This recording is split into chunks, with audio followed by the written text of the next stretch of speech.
Deutsch lernen durch Hören. Darauf habe ich keine Lust. Es ist Wochenende, heute muss Lukas nicht arbeiten. Er sitzt auf dem Sofa und schaut einen Film. In diesem Moment kommt seine Freundin Anja in das Zimmer. »Hallo Lukas, kannst du mir helfen? Ich will die Wohnung putzen.« Lukas schüttelt den Kopf. »Oh nein, heute ist doch Wochenende. Ich will die freie Zeit genießen.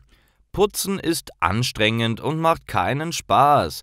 Darauf habe ich keine Lust«, antwortet er genervt. Doch Anja gibt nicht auf.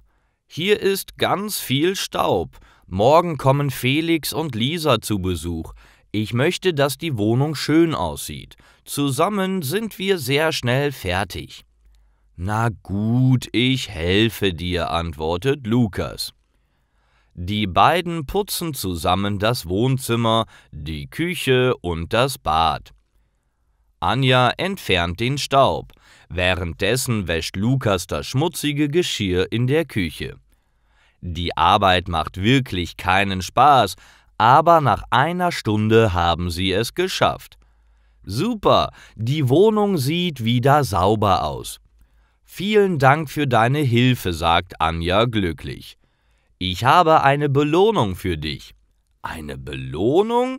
Was denn?«, fragt Lukas neugierig. Anja geht in die Küche und bringt ihm ein großes Eis.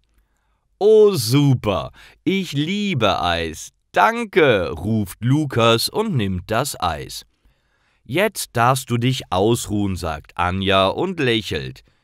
Die beiden setzen sich in den Garten und genießen das schöne Wetter. Am nächsten Tag klingeln Felix und Lisa an der Tür. Anja begrüßt die beiden. »Hallo, kommt rein, wir haben euch schon erwartet.« »Wow, eure Wohnung sieht richtig schick aus. Alles ist so sauber«, staunt Lisa.